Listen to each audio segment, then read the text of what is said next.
How's it going, people? Simon Slapper here, and it is Monday, which means obviously update day. And the first update of June is the Slayer belt, and it's kind of handy, especially if you plan to do Slayer. And even if not, and you plan to stab stuff in the face, and you've got yourself a Bone Crusher and Charming Imp and shit, it's probably still going to be massively useful. So, what the hell is a Slayer belt? Well, basically it holds your specialist Slayer equipment, such as your Rock Hammer, your Fungicide, or the Ouroboros pouch, as well as having the capability of you actually chucking in your Bone Crusher, the Charming Imp, Seedicide, as well as Herbicide into the belt, which, let's face it, will clear out your inventory of, well, massive clutter. The only thing is, in order to put the Bone Crusher and Charming Imp, etc. inside, you will need to spend some Slayer points. When it comes to the specialised Slayer equipment, not so much, you can just plop it in there, job done. So right now, these items can be added straight to your belt. This is the Rock Hammer, the Slayer Bell, the Crystal Chime, it doesn't matter which version you got, and the Ouroboros pouch. It'll also be unlimited once it's been added if you chuck in the Ouroboros pouch. There are also several new items to actually obtain, and they'll act as replacements for the consumable Slayer items. These can also be added to the tool belt, and you can use them indefinitely with no need to recharge them or refill them. So one is the Salt Bag. You can buy a Salt Shaker from any Slayer Master. Icy Water is the Ice Shaker. Fungicide from the Fungicide Shaker, and Fishing Explosions from Explosive Shakers. You also have the Super Fishing Explosive, and you just simply need to buy a Super Explosive Flask from any Slayer Master and then fill it with 100 rubium ore.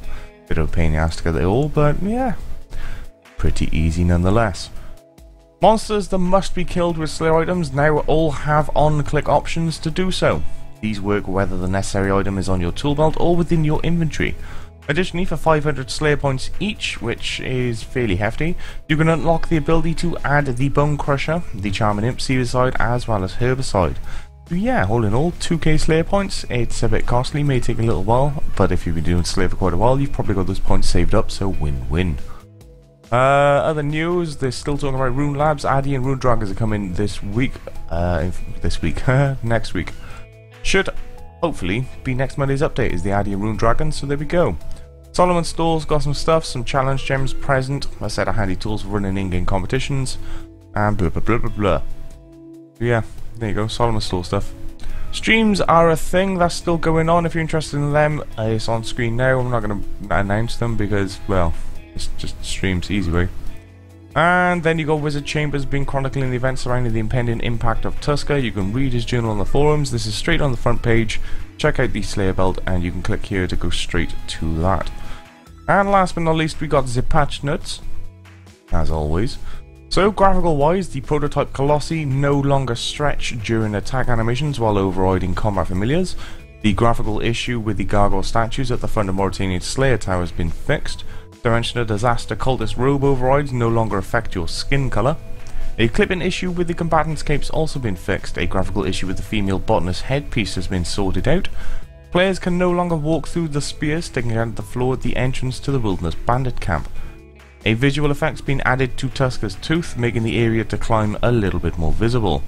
A visual effect now leads players from Tusker's back to the floating island used to start the event. As a result of feedback, we have changed Saradomin's character model in the Dishonor Among Thieves flashback sequence to match other Third Age models. Moving on to your skills and minigame patches. Correct requirements are now displayed on the Make X interface for the body gloves and the body boots from the Elemental Workshop. Voyage duration now updates correctly when switching between ships on the Voyage List interface for player-owned ports. It is no longer possible to cast alchemy spells or craft protean hides while balancing on a Heffin Serenity post. A water option has also been added to the dry patch in Miscellanea, allowing entry to the patch after storing a magic watering can in your tool belt. The mining and defense skill guides have been updated, correcting and including certain injuries. Doesn't really go into detail there, so fair enough. Player imports magic and melee weapons can now be repaired by using the relevant crafting components on them. Demon flash mobs have been added to the minigame tab for you. The Wilderness Warband's Herblore supplies object is no longer too small in the inventory. The Galee leather shield is now listed correctly in the crafting skill guide. Yeah, fair enough. An issue that meant it was not possible to receive a Scavenger Meerkats card from the Garage Horde Stalker has been fixed. The increased XP effect granted by the portable well will no longer work if you move too far away.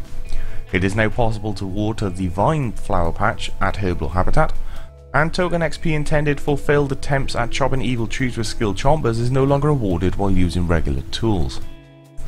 Moving on to the quest and achievement patches, the quest point cape has been graphically updated. The option to toggle it to the old version as well as attach a hood to either version is available from the old fella in Trainer. The location of the Ham dungeon stated within one small favour quest journal has been sorted out and corrected. Pets no longer replace the Phoenix when starting the Firemaker's Curse quest either. And moving on to your miscellaneous goodness. Let's see what we got in here then. This is typically where you find the good stuff. It is no longer possible to retain animations from the Tusker World event when teleporting away.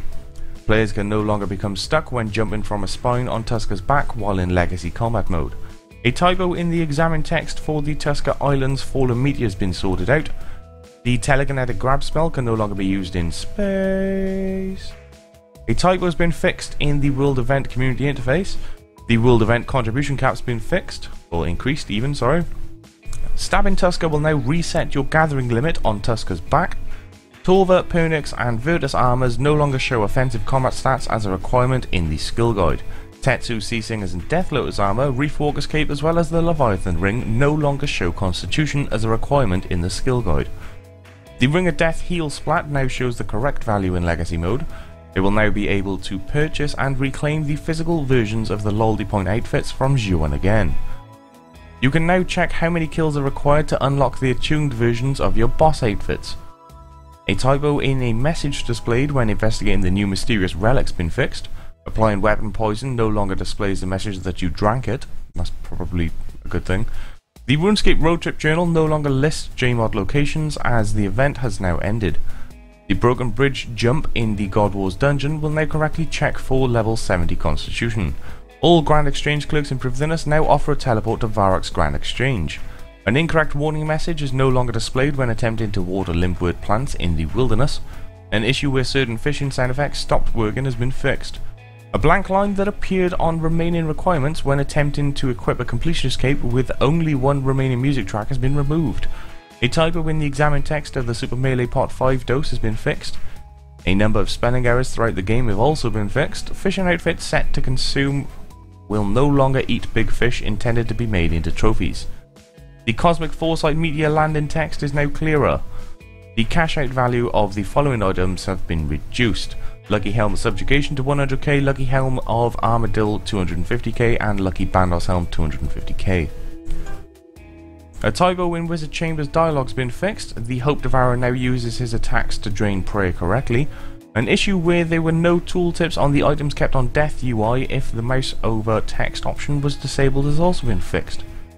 Harold's weapon and armor pieces no longer have a Grand Exchange buy restriction of 1, and this has now been changed to 10 to match all other pieces of Barrows.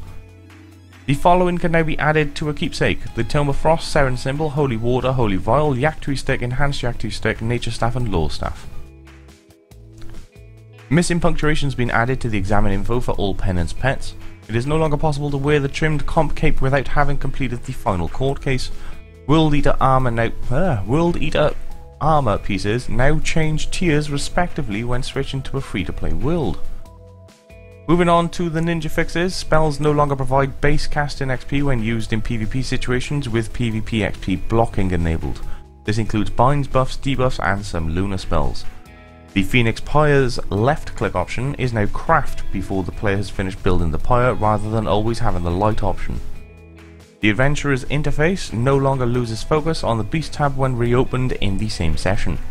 Dungeoneering anti-dragon fire shields have been changed to hybrid class. Talisman staves from Runecrafting Guild are now magic weapons. Leprechaun magic earned by participating in the Evil Tree D&D auto-banks more types of logs now. The length of the Grand Exchange transaction histories has been doubled so you can check more. Players will no longer be matched to grouping system groups that have any offline players. New players will generate a new group and join that one instead. Players in the grouping system will be informed when a player they are grouped with goes offline. The group leader will be informed that no more players will be added to the group when a group member goes offline. The group leader will be informed when all group members are back online. Players can no longer hop to instance shard worlds using the grouping system. and the random group button has been removed from the grouping system interface as its function was misleading. Error messages on world event group sessions now give players more guidance.